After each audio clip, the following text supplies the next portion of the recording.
The alarm clock buzzed at 6:30 in the morning, just like it had for the past week. Tyrell rolled over and stared at the ceiling of his new bedroom. The walls were still bare, and boxes sat stacked in the corner, waiting to be unpacked. Everything felt different here. The sounds outside were different too. Instead of the busy city traffic he was used to, he could hear birds chirping and the distant sound of a lawnmower. His mom knocked on the door. "Ty, breakfast is ready. Don't want to be late for your first day." He sat up and rubbed his eyes. First day at Jefferson High School. The thought made his stomach twist into knots. Back in Chicago, he knew everyone. He had friends he'd grown up with since elementary school. Here in Millbrook, population 12,000, he knew absolutely nobody. The shower water was hot, which was good. At least that worked the same way everywhere. He brushed his teeth and looked at himself in the mirror. His dad always told him to stand tall and be proud of who he was. Easy to say when you weren't the new kid walking into a school where you might be the only person who looked like you. Downstairs, his mom had made pancakes.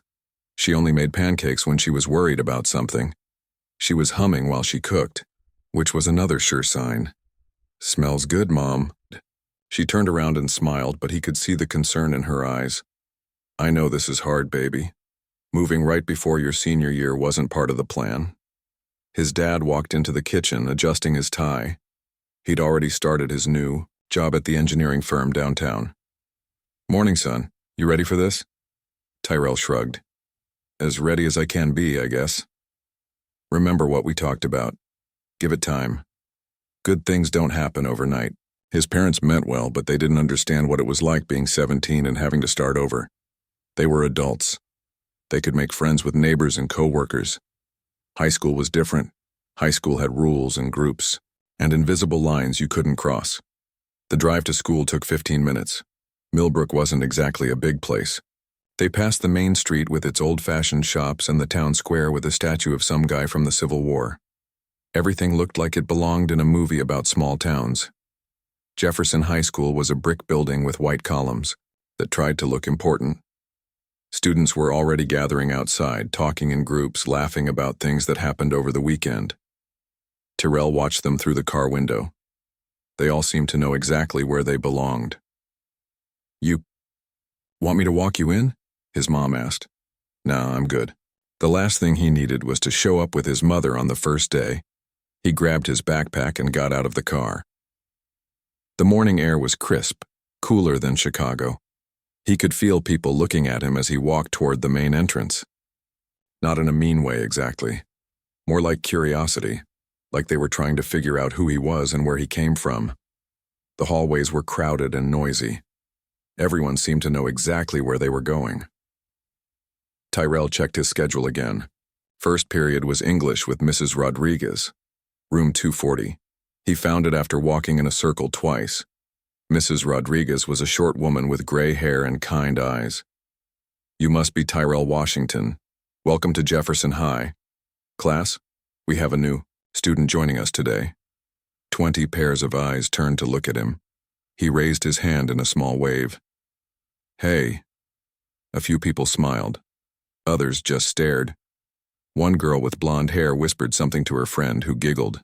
Tyrell couldn't tell if they were laughing at him or about something else entirely. He took a seat in the back row. Mrs. Rodriguez was talking about a book they were reading, something called The Things They Carried. He tried to pay attention, but his mind kept wandering. Were people still looking at him? Was he sitting in someone's usual seat? Second period was chemistry. Third period was calculus. By lunchtime, he'd gotten lost twice and accidentally walked into a janitor's closet thinking it was the bathroom. Nobody had been particularly mean to him, but nobody had been particularly friendly either. He was invisible, which was almost worse than being noticed. The cafeteria was huge and loud, and groups of students sat at round tables talking and laughing. There were the football players, easy to spot in their leather jackets. There were the theater kids, probably talking about whatever play they were working on.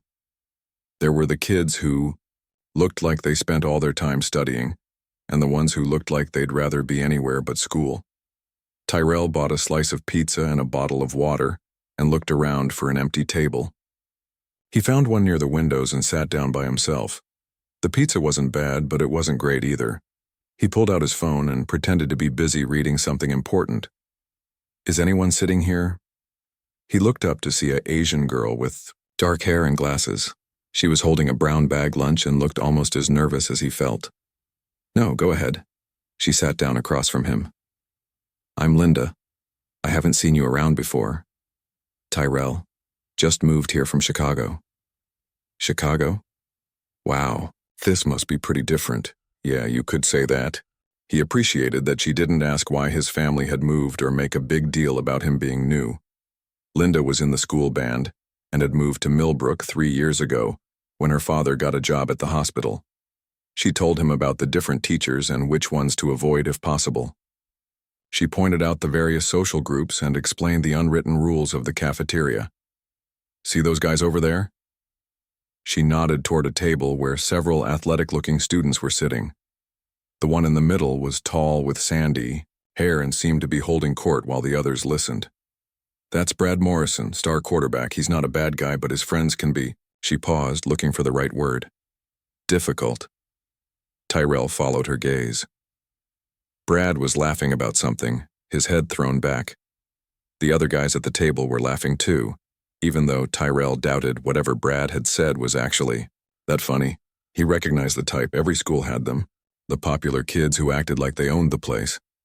As if he could feel someone watching him, Brad turned and looked directly at Tyrell. Their eyes met for just a second, before Tyrell looked away. When he glanced back, Brad was still staring, a slight frown on his face. "Don't worry about them," Linda said, noticing the exchange. "They mostly keep to themselves." The bell rang, signaling the end of lunch. Students began clearing their tables and heading to their next classes. Tyrell threw away his trash and picked up his backpack. "Thanks for sitting with me," he said to Linda. "No problem. See you around." His afternoon classes went better. He was starting to get the hang of the building layout, and a few more students had introduced themselves. By the time the final bell rang, he was feeling cautiously optimistic. Maybe this wouldn't be as bad as he'd thought. He walked to the parking lot where his mom was waiting to pick him up. She smiled when she saw him approaching. "How was it?" "Not terrible," he said, getting into the car. "Met a nice girl named Linda. Teachers seem okay." "That's wonderful. I told you it would get better." As they drove away from the school, Tyrell looked back at the building. Tomorrow would be day 2. Maybe by the end of the week, he'd actually feel like he belonged here. Maybe. By Wednesday morning, the newness was starting to wear off. Tyrell had figured out the fastest route between his classes and knew which bathroom to avoid, because it always smelled like someone had been smoking in there. He'd exchanged phone numbers with Linda and had even gotten a smile from the girl, who sat behind him in calculus. But he was also starting to notice things he'd missed on his first day, like how conversations would stop when he walked by certain groups of students, or how some people would look at him just a little too long, like they were trying to solve a puzzle.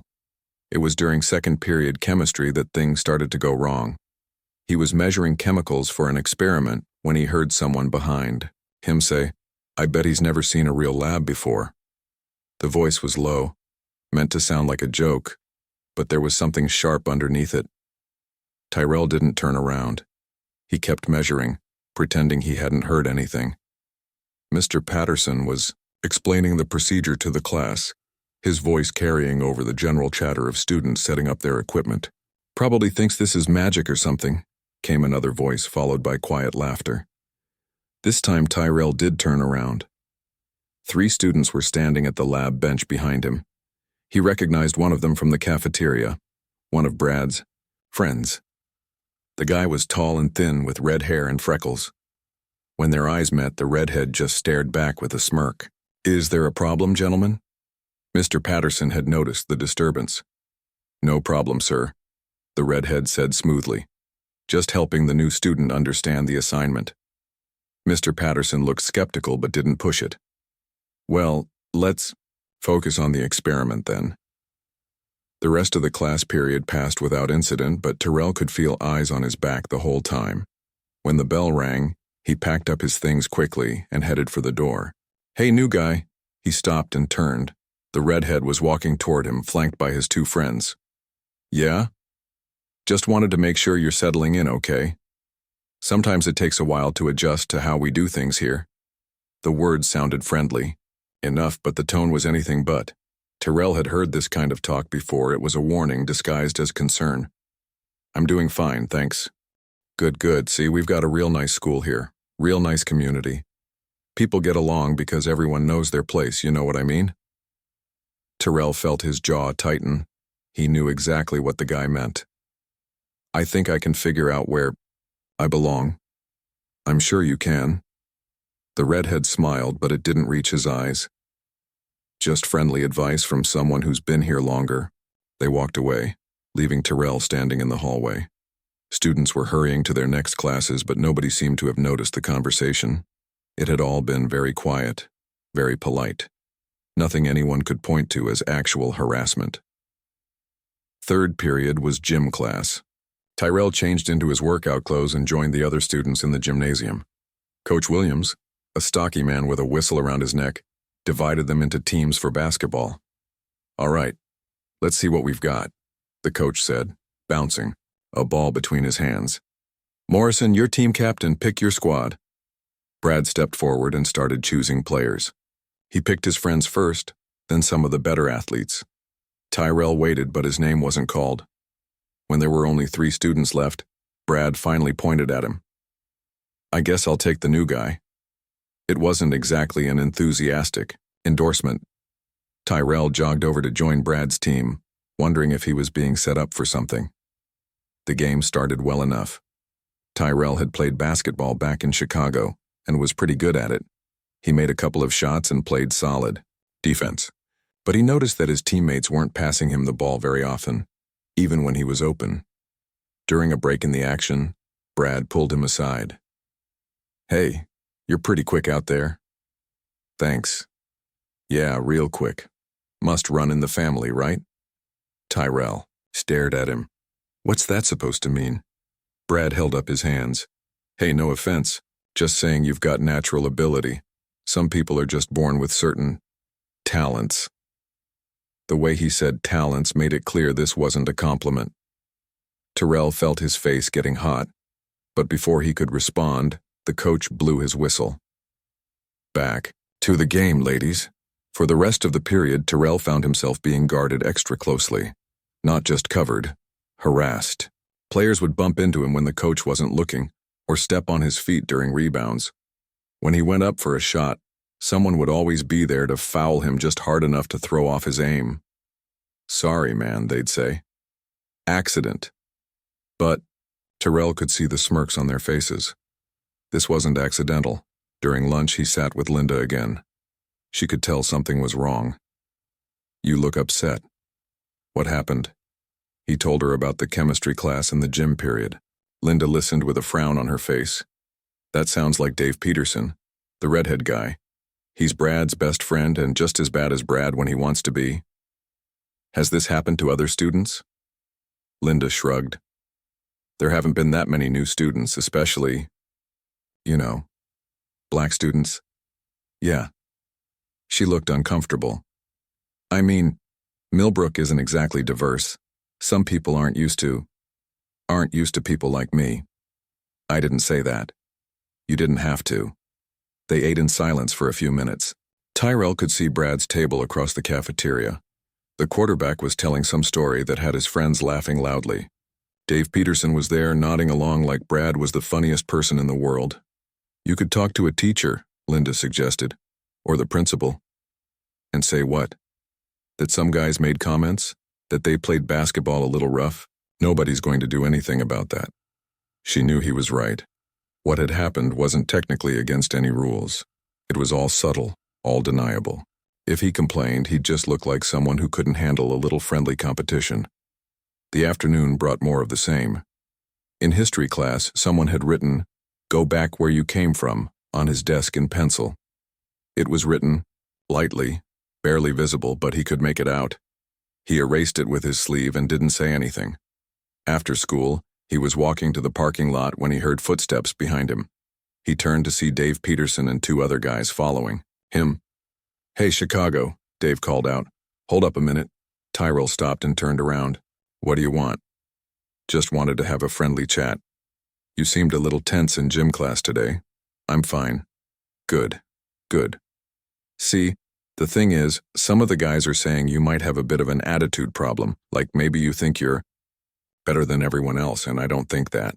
No, because it kind of seems like you do, coming in here from the big city acting like our little school isn't good enough for you.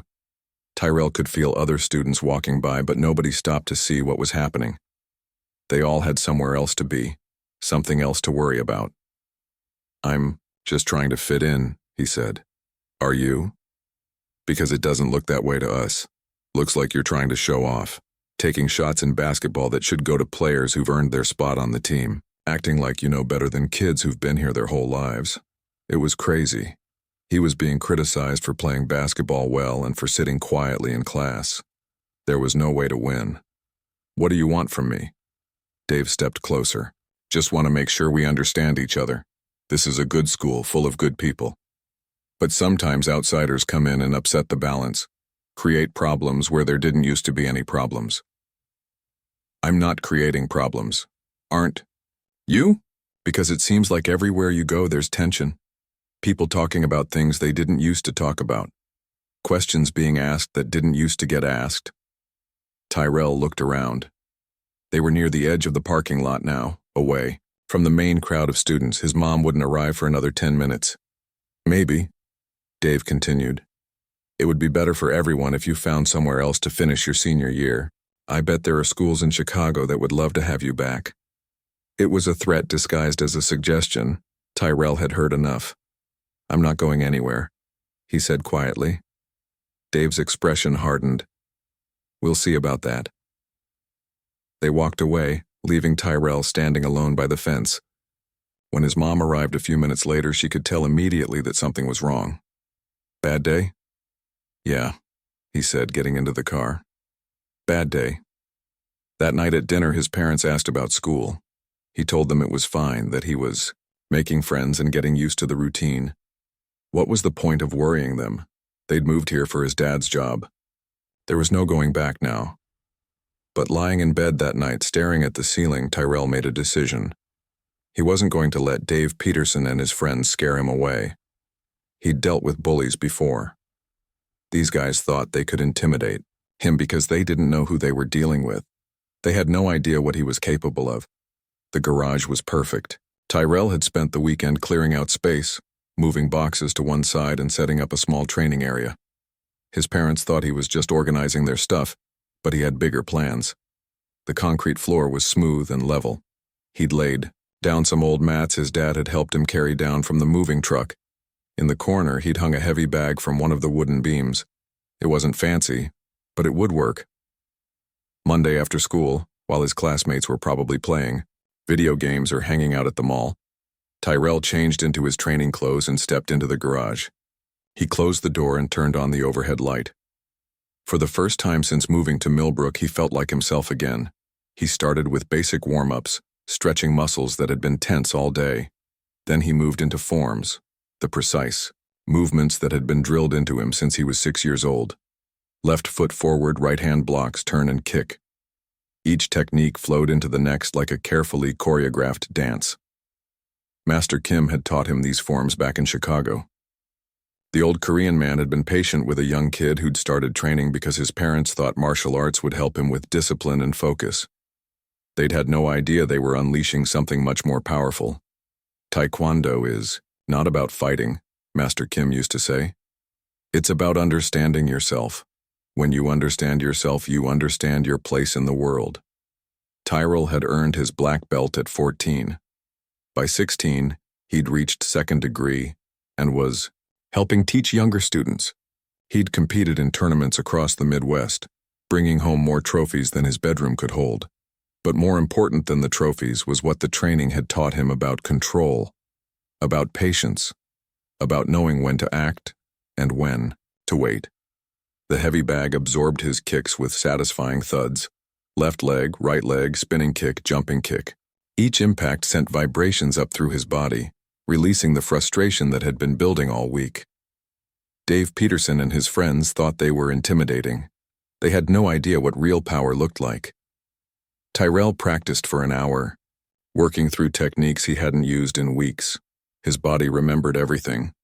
The muscle memory was still there, waiting to be awakened. When he finished, he was sweating and breathing hard, but he felt better than he had since arriving in Millbrook. This was who he really was. Not the quiet new kid trying to blend in. Not the target for small-town bullies who thought they could push him around because of the color of his skin. He was someone who'd spent years learning how to defend himself and others. Someone who'd been taught that strength came from discipline, not aggression. Over the next few days, school continued much the same. Dave Peterson and his crew kept up their campaign of subtle harassment, comments in the hallways, accidental bumps between classes, dirty looks across the cafeteria. But now Tyrell handled it differently. When Dave made a snide comment during chemistry class, Tyrell just smiled and kept working. When someone tried to trip him in the hallway, he sidestepped smoothly and kept walking. When Brad's friends excluded him from activities, in gym class he found other ways to participate. The change in his demeanor seemed to confuse them. They were used to getting reactions from their targets, anger, fear, frustration, but Tyrell gave them nothing. "What's with the Zen act?"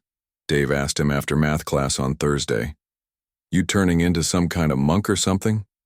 "Just focused on my studies," Tyrell replied calmly. "Right, studies." Dave looked skeptical. "You know, some people might think you're planning something, acting all mysterious like that. The only thing I'm planning is passing my classes and graduating." It was true mostly, but every evening he spent time in the garage, practicing and preparing, not because he wanted a fight, but because he wanted to be ready if one found him. Linda noticed the change too. "You seem different," she said during lunch on Friday. "More relaxed or something?" "Just getting used to things here." "Are Dave and his friends still bothering you?" "They're still doing their thing, but it doesn't bother me as much." She looked curious but didn't push. Linda was good that way. She seemed to understand that everyone had their own way of dealing with problems. That afternoon, Tyrell was walking to his locker when he overheard a conversation that made him stop. Two underclassmen were talking near the water fountain. One of them, a skinny freshman with thick glasses, looked upset. "I can't keep giving them my lunch money," the kid was saying. "My mom's going to notice." "What choice do you have?" his friend replied. "You know what happens if you don't pay." "Maybe I should tell someone." "Tell them what? That you're getting hassled by seniors? You think anyone's going to care about a couple of freshmen?" Tyrell walked closer, pretending to get a drink from the fountain. The first kid continued talking. "It's not just the money, it's everything. The way they look at you, like you're nothing, like you don't deserve to be here. At least you're not the only one they're picking on." "Yeah, I guess. But that new senior, the black kid, they're really going after him. I heard Dave talking about it yesterday. They want him gone before homecoming." Tyrell's hand tightened on his backpack strap, so this was bigger than just casual harassment. They had a plan. The freshman walked away, still talking quietly. Tyrell stood by the water fountain, processing what he'd heard. These guys weren't just targeting him. They were bullying younger students too, kids who were even less able to defend themselves. Master Kim's voice echoed in his memory. "A martial artist's first duty is to protect those who cannot protect themselves." That evening in the garage, Tyrell's training took on a different focus. He wasn't just preparing to defend himself anymore. He was preparing to defend others. He worked on control techniques, ways to subdue an opponent without causing serious injury. He practiced defensive moves, blocks, and redirections that could neutralize an attack without escalating to violence. Most importantly, he worked on his mental preparation. Master Kim had taught him that the mind was the most important weapon a martial artist possessed. Fear, anger, and pride could all lead to mistakes. Only a calm, focused mind could respond appropriately to any situation. By Sunday evening, Tyrell felt ready for whatever was coming. He didn't want trouble, but he was no longer afraid of it either. His parents had noticed his improved mood over the weekend. "You seem happier," his mom said during dinner. Are things getting better at school? Yeah, I think so. I'm starting to understand how things work here. His dad nodded approvingly. Sometimes it just takes time to find your footing. Once people get to know you, they realize you're not so different from them. Terrell smiled and agreed, but he knew the truth was more complicated. Some people didn't want to get to know him. Some people had already decided who he was based on what he looked like, but that was their problem, not his. That night, he called Master Kim. The old man was pleased to hear from his former student. "How are you adjusting to your new home?" "Master," Kim asked, "it's been challenging, but I'm handling it." "Are you keeping up with your training?" "Yes, sir. Every day." "Good. Remember, Tyrell, the strongest person is not the one who wins every fight. The strongest person is the one who knows when to fight and when to walk away." "I remember. But also remember that sometimes walking away is not an option. Sometimes you must stand and protect what is right." "Yes, sir. I have confidence in you. You have learned well. Trust your training, but more importantly, trust your heart." After hanging up, Tyrell felt a sense of peace. Master Kim was right. He'd trained for years not just to be a better fighter, but to be a better person. Someone who could face adversity with courage and respond to aggression with wisdom. Whatever happened at school this week, he would be ready. But he hoped, for everyone's sake, that Dave Peterson and his friends would be smart enough to back down before things went too far. Unfortunately, Terrell had a feeling that hope was about to be disappointed. Monday started like any other day, but Terrell could feel the tension in the air. Students were whispering more than usual, and he caught several people staring at him in the hallways. Something was building. During first period English, Mrs. Rodriguez assigned partners for a project on American literature. Terrell found himself paired with a quiet girl named Rebecca who seemed nervous about working with him. "So, what book should we choose?" she asked, barely making eye contact. "I was thinking maybe something by James Baldwin or Langston Hughes," Terrell suggested. Rebecca looked surprised. "Oh, I was thinking more like Hemingway or Fitzgerald." Tyrell could see what was happening. She'd probably heard things about him, assumptions about what kind of student he was or what he might be interested in studying. "Hemingway's good too," he said calmly. "How about The Old Man and the Sea? I read it last year and really enjoyed it." The surprise on her face was obvious. Whatever she'd been expecting, it wasn't a thoughtful discussion about literature. By lunchtime, the whispers had gotten louder. Linda sat down across from him with a concerned expression. "People are talking," she said quietly. "About what?" "About you. There are rumors going around that you threatened Dave Peterson last week." Tyrell almost laughed. "I threatened him? He's the one who cornered me in the parking lot." "I know, but that's not how the story's being told.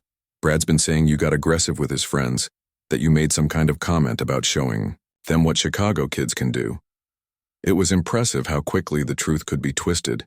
In their version, he was the aggressor and they were the victims. What else are people saying?" Linda looked uncomfortable. "Some kids are saying their parents are worried about having you in school. That maybe you don't fit in with the community values here." Community values. That was a polite way of saying what they really meant. "Don't let it get to you," Linda continued.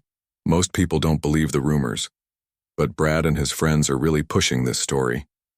The afternoon brought more stares and whispers. In chemistry class, Mr. Patterson announced a lab assignment that required groups of 3. Tyrell looked around, waiting to see who he'd be paired with. Patterson, Collins, and Washington. The teacher read from his list. Dave Peterson turned around with a cold smile. "Looks like we're partners, Chicago." The third member of their group was Tommy Collins, a heavy-set kid who usually kept to himself. He looked nervous about being caught between Tyrell and Dave.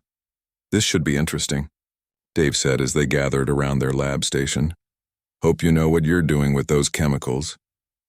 "I'll manage," Tyrell replied. They were supposed to be mixing different solutions to create color changes. It required careful measurement and precise timing. Dave seemed more interested in talking than working. "You know, I've been thinking about our conversation last week," he said while Tyrell measured out liquids, "about how you might be happier somewhere else." This is where I live now. For now, maybe. But things change. Sometimes people realize they've made mistakes. Tommy Collins was trying to focus on the lab instructions, clearly wanting to stay out of whatever was developing between his partners. People are talking, Dave continued. Wondering if you're really Jefferson High material. Wondering if maybe you'd be more comfortable in a school with similar students. The implication was crystal clear. Tyrell kept measuring chemicals, his hands steady despite the anger building inside him. I think I fit in just fine. Do you? Because from where I sit, it looks like you're having trouble adjusting to our way of doing things. What way is that? Dave leaned closer. The way where people respect tradition, where they understand that some things have worked just fine for a long time, and maybe it's not a good idea to come in and upset the balance. Tommy Collins accidentally knocked over a beaker, sending liquid spilling across the lab table. Both Tyrell and Dave jumped back to avoid getting splashed. Sorry, Tommy stammered, grabbing paper towels. Careful there, Tommy, Dave said. Accidents can be dangerous in a chemistry lab. The way he said accidents made it clear he wasn't just talking about spilled chemicals. After class, Tyrell was walking toward his locker when he noticed a crowd gathered near the gym entrance. Students were pointing and talking excitedly about something.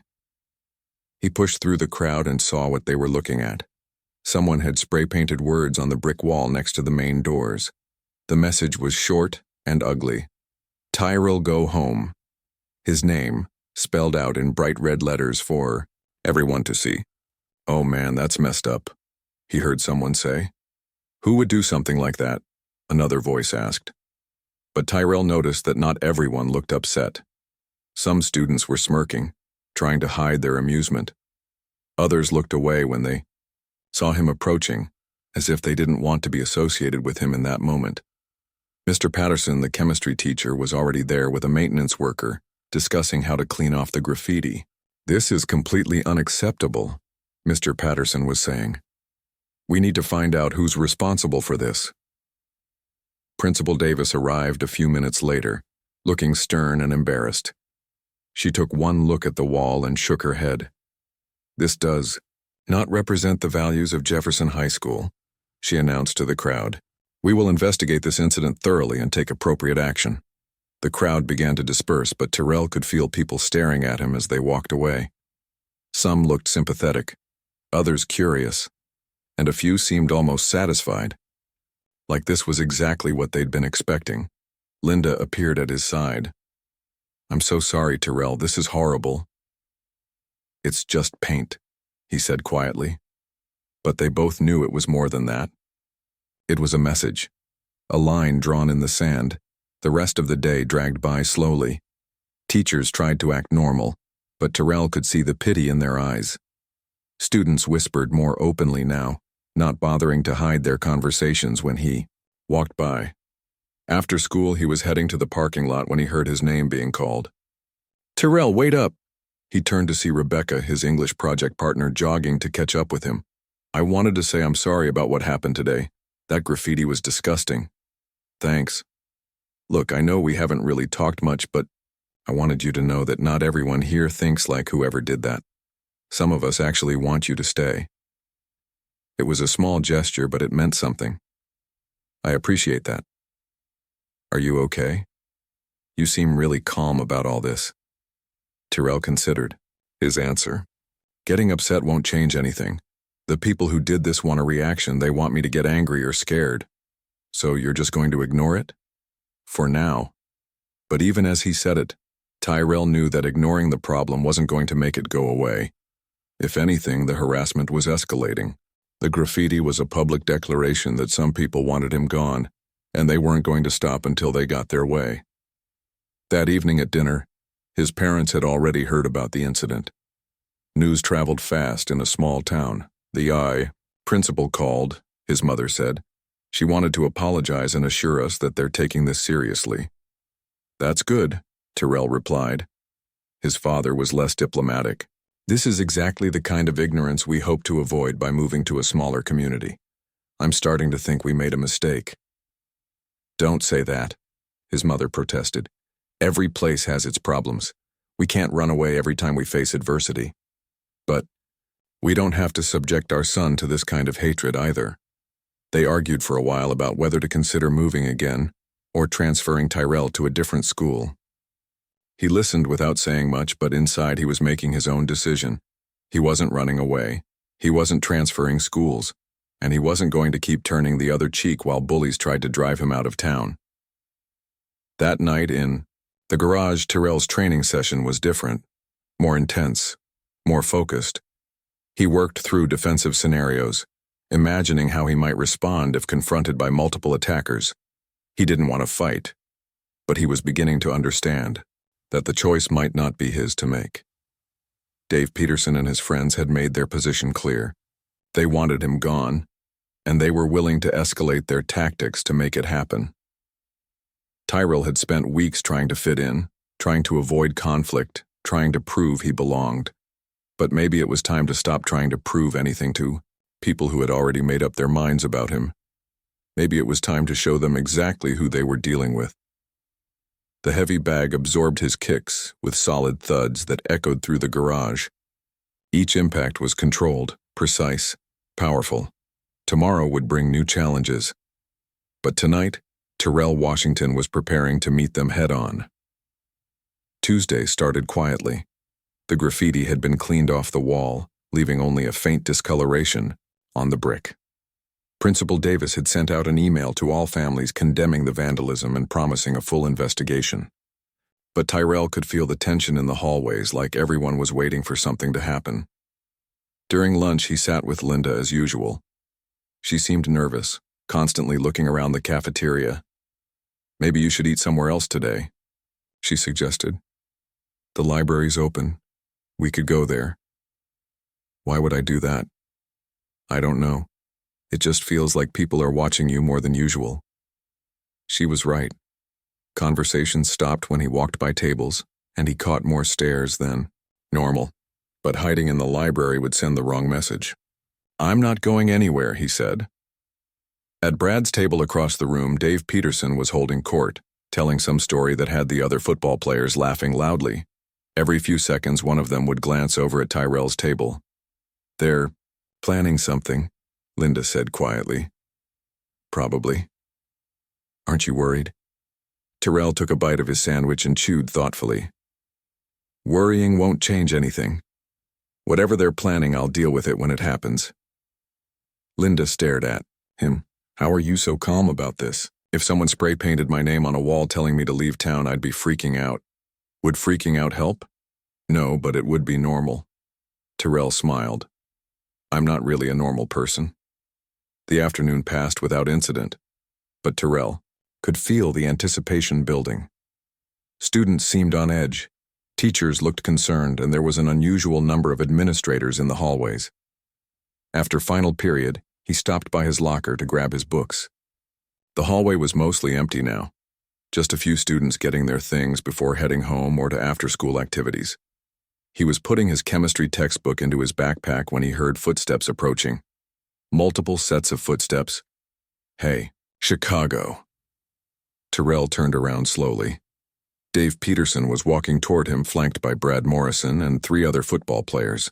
They spread out slightly, blocking the hallway in both directions. "Guys," Tyrell said calmly. "We need to talk," Dave said. "Somewhere private." Tyrell looked around. The hallway was empty now except for them. "Seems private enough here." "Not here. Too many cameras."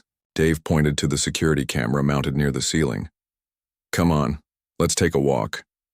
It wasn't really a request. The 5 of them had positioned themselves so that Tyrell couldn't easily leave without pushing past someone. "Where did you have in mind?" "Just outside, behind the gym. Nice and quiet." Tyrell considered his options. He could refuse to go and see what happened. He could try to walk away and probably get grabbed. Or he could go along and deal with whatever they had planned. "Lead the way," he said.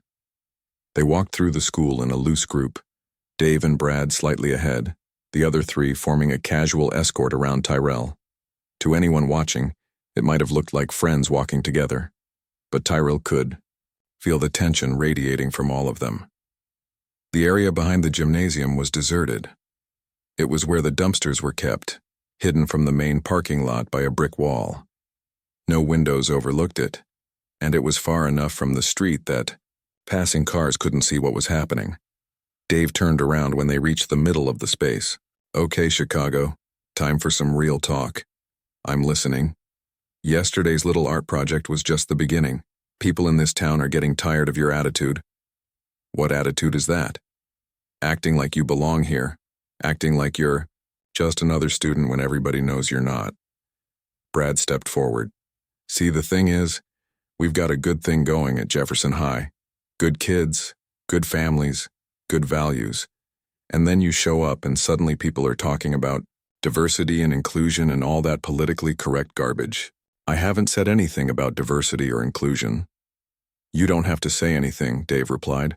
"Your presence says it for you." Suddenly, teachers are walking on eggshells, worried about being sensitive.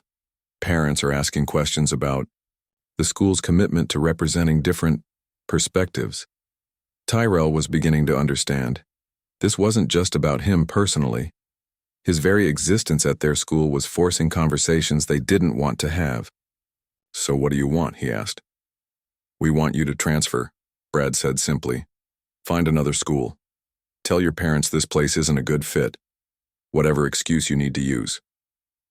"And if I don't?" Dave smiled, but there was no warmth in it. "Then things are going to get very uncomfortable for you. Yesterday was nothing compared to what we can do." "Are you threatening me?" "I'm explaining reality. This is a small town, people talk. Word gets around about troublemakers, about students who don't fit in. Pretty soon, your family might find that other things become difficult too. Your dad's job, for instance. Small communities can be very particular about who they welcome." Now they were threatening his family. Tyrell felt something shift inside him, a cold anger that he'd been keeping carefully controlled. "You want to threaten my family?" "Nobody's threatening anybody," Brad said, quickly. "We're just pointing out how things work around here." "Right." Tyrell set his backpack down carefully on the ground. "Well, let me point out how things work where I come from." Dave stepped closer. "Oh yeah? And how's that?" "Where I come from, when someone threatens your family, you don't just transfer schools. What do you do?" Tyrell looked around at the 5 of them. They were all bigger than him. All athletes, all confident in their numbers. They thought they had him cornered and intimidated. They had no idea what they were about to learn. "You make sure they understand that threatening families was a mistake." Dave laughed. "Listen to this tough guy talk. What are you going to do, fight all 5 of us?" "If I have to." The laughter died. Something in Tyrell's voice, in his posture, had changed. He wasn't the quiet new student anymore, he was someone else entirely. "You're crazy," one of the other players said. "There's 5 of us and 1 of you." "I can count." Brad held up his hands.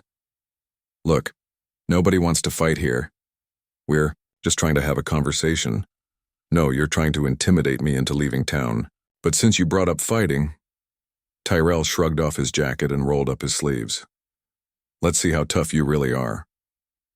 Dave looked uncertain for the first time. This wasn't going according to their plan.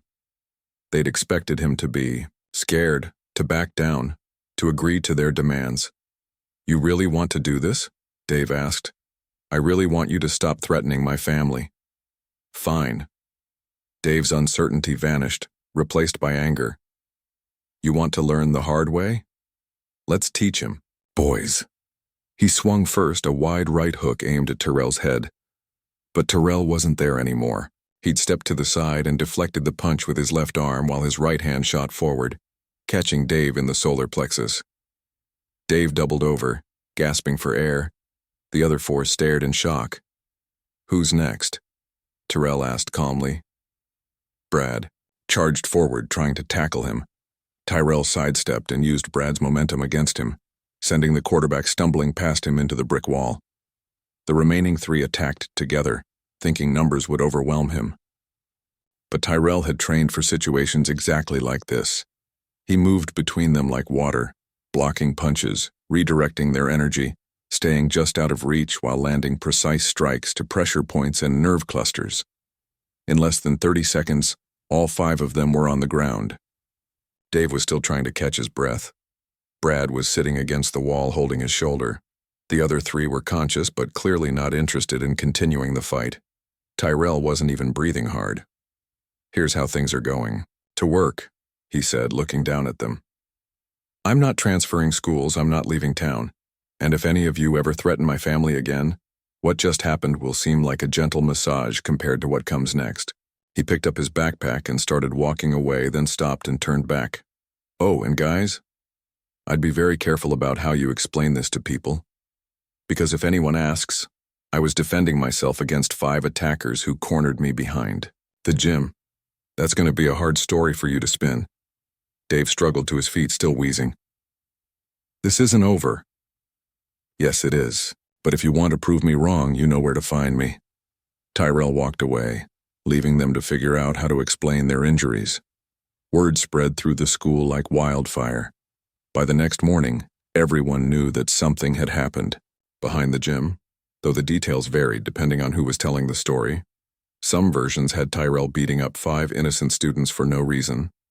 Others had him defending himself against a planned attack. The truth, as usual, was somewhere in between.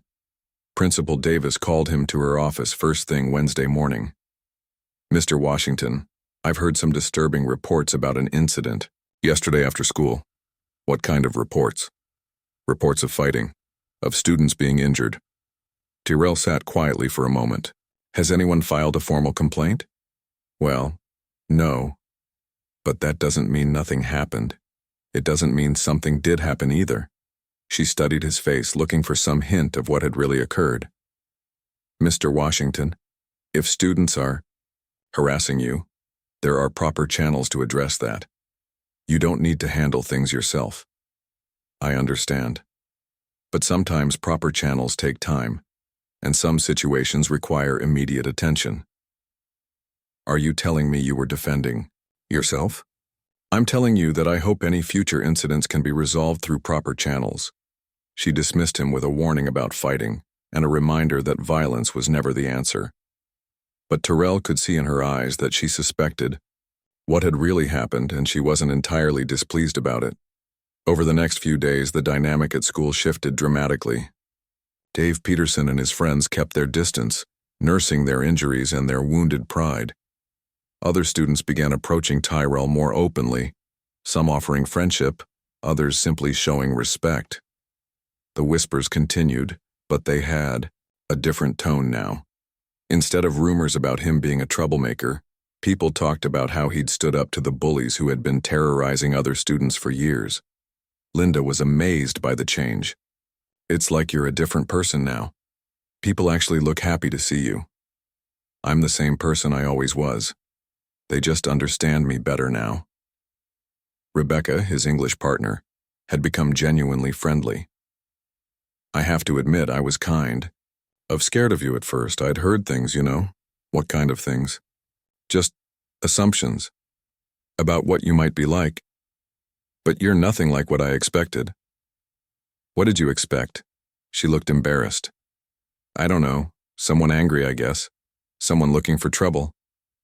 "I'm not looking for trouble. But I'm not afraid of it either." 2 weeks later, Tyrell was surprised to find Brad Morrison waiting by his locker after school. "Can we talk?" Brad asked. They walked outside together, but this time the conversation was very different. "I wanted to apologize," Brad said. "For everything. The harassment, the threats, all of it." "Okay. I've been thinking a lot about what happened, about why we acted the way we did." "And?" Brad stopped walking and turned to face him. "We were scared, not of you specifically, but of what you represented. Change. Having to examine the way we've always done things. Change isn't always bad. I know that now. Look, I'm not going to pretend we're suddenly best friends or anything, but I want you to know that the harassment is over. Dave and the others understand that too." "Good. There's something else. Some of the younger kids, the ones who were getting picked on before, they've been asking about you, wondering if you might be willing to teach them some of what you know." Tyrell was intrigued. Teach them what? Self-defense. How to stand up for themselves. How to be confident like you are. It was an interesting idea. Master Kim had always emphasized that martial arts was about more than fighting. It was about building character, teaching discipline, helping people find their inner strength. I'll think about it. Cool. And Tyrell? For what it's worth, I'm glad you didn't transfer. This place is better with you here. A month later, Tyrell had started an informal self-defense club that met after school in the gymnasium. Principal Davis had approved it enthusiastically, seeing it as a positive way to address bullying and build student confidence. The club attracted all kinds of students. Some were former victims of bullying who wanted to learn to protect themselves. Others were just interested in martial arts and fitness. Even a few former bullies showed up, genuinely wanting to learn a different way to channel their energy. Brad Morrison was one of the most dedicated members, training 3 times a week and helping Tyrell organize demonstrations for younger students. You know what's funny? Linda said one day as they watched the club practice. You came here trying to fit in, and instead you changed the whole school. Tyrell smiled as he watched his students practice basic techniques. Maybe fitting in was never the goal. Maybe the goal was finding where I belonged. And for the first time since moving to Millbrook, Tyrell Washington felt like he truly belonged exactly where he was.